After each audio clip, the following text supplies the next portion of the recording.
Welcome to my YouTube channel. Story का नाम है मेरी कहानी भविष्य का रहस्य। This comic story written by Sumit. तो चलिए अब स्टोरी स्टार्ट करते हैं बिना किसी देरी के। कहानी का नाम है मेरी कहानी भविष्य का रहस्य। एक शहर था बिल्कुल हमारे जैसा, भीड़, शोर, भागदौड़ और हर चेहरे पर जल्दी का बोझ। लेकिन उस शहर के एक पुराने हिस्से में एक ऐसी लाइब्रेरी थी जिसे लोग भूल चुके थे। कहते थे वहां किताबें हैं, पर कोई उन्हें पढ़ने नहीं जाता। और जो एक बार गया वह पहले जैसा कभी वापस नहीं आया। एक दिन मैं ही तेज बारिश से बचने के लिए उसी लाइब्रेरी में घुस गई। दरवाजा अपने आप चर्रर की आवाज के साथ खुला। अंदर कदम रखते ही ऐसा लगा जैसे दुनिया की सारी आवाजें बाहर ही रह गई हों। यहां सन्नाटा नहीं था, यहां खामोशी थी, गहरी, भारी और जिंदा। पुरानी लकड़ी की अलमारियां छत तक भरी हुई थीं। हर किताब पर मोटी धूल जमी थी, जैसे सालों से किसी ने उन्हें छुआ ही न हो। लेकिन जैसे ही मैं आगे बढ़ी, एक अजीब बात हुई। एक एक करके कुछ किताबें हल्की हल्की हिलने लगीं। मैं रुक गई। मेरी नज़र एक खास किताब पर जाकर टिक गई, जैसे वह मुझे बुला रही हो। मैंने हाथ बढ़ाया और जैसे ही उसे छुआ, धूल खुद ब खुद उड़ गई।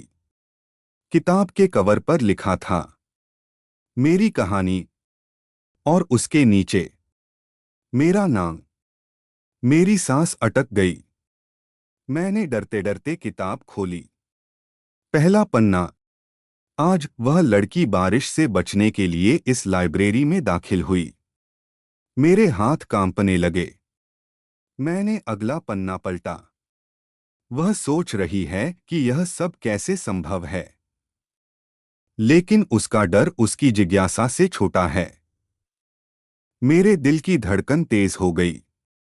तुम्हें डरना नहीं चाहिए, एक धीमी भारी आवाज पीछे से आई। मैंने मुड़कर देखा। एक बूढ़ा लाइब्रेरियन अंधेरे कोने से बाहर आ रहा था। उसकी चाल धीमी थी, लेकिन आंखों में एक अजीब चमक थी, जैसे वह सब कुछ जानता हो। यह यह किताब, मैंने कांपती आवाज में पूछा। वह मुस्कुराया। यहाँ हर किताब किसी की कहानी है, और हर कहानी अभी पूरी नहीं हुई। क्या ये मेरा भविष्य है? नहीं, उसने कहा, यह तुम्हारा संभावित भविष्य है। मैंने फिर किताब की ओर देखा। अगले पन्ने पर लिखा था, वह अब जानना चाहेगी कि आगे क्या होगा। मैंने जल्दी जल्दी पन्ने पलटने शुरू किए। अचानक एक पन्ने पर शब्द धुंधले होने लगे। मैंने आंखें मलीं। शब्द बदल रहे थे। अब लिखा था, वह समझ रही है कि यह कहानी पत्थर में नहीं लिखी। मैंने चौंककर लाइब्रेरियन की तरफ देखा।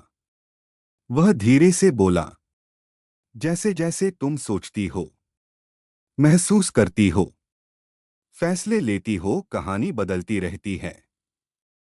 तो मैं इसे बदल सकती हूँ। वह पास आया और एक शेल्फ से एक पुराना पेन निकालकर मेरी तरफ बढ़ाया। हर किसी को यह मौका नहीं मिलता, उसने कहा, लेकिन जो अपनी कहानी पढ़ लेता है, वह उसे लिख भी सकता है। मैंने कांपते हाथों से पेन लिया। किताब का आखिरी पन्ना अभी भी खाली था, लेकिन जैसे ही मैंने पेन उस पर रखा, मेरे दिमाग में अजीब अजीब तस्वीरें चमकने लगीं। डर, सपने, फैसले, रास्ते। और अचानक मुझे समझ आया, यह सिर्फ भविष्य नहीं था, यह मेरे हर चुनाव का परिणाम था। मैंने धीरे से लिखा, वह लड़की अब अपने डर से भागेगी नहीं। जैसे ही मैंने लिखा, किताब हल्की सी चमक उठी और उसी पल लाइब्रेरी में रखी बाकी किताबों से भी फुसफुसाहट सी आने लगी, जैसे हर कहानी जाग रही हो। मैं घबरा गई। अब जाओ, लाइब्रेरियन ने कहा। बहुत देर तक यहां रहना सही नहीं। क्या मैं फिर आ सकती हूं? वह मुस्कुराया। अगर तुम्हें रास्ता याद रहा तो। मैं बाहर निकल आई। बारिश रुक चुकी थी। शहर वैसा ही था, लेकिन मैं वैसी नहीं रही। उस रात मैंने सपना देखा। वही लाइब्रेरी, वही किताब, लेकिन इस बार शेल्फ पर सिर्फ एक नहीं, सैकड़ों किताबें थीं। हर एक पर मेरा नाम, और हर एक में अलग अलग जिंदगी। मैं जाग गई। अब कभी कभी मैं सोचती हूँ, क्या हमारा भविष्य सच में लिखा होता है, या हम हर पल उसे लिख रहे होते हैं? और अगर कभी तुम्हें कोई पुरानी खामोश लाइब्रेरी दिखे, तो अंदर जरूर जाना, क्योंकि हो सकता है वहां सिर्फ एक किताब तुम्हारा इंतजार नहीं कर रही हो, बल्कि तुम्हारी कई जिंदगियां तुम्हारे फैसले का इंतजार कर रही हों। और शायद कहीं न कहीं कोई लाइब्रेरियन अभी भी किसी और को पेन देने के लिए खड़ा हो।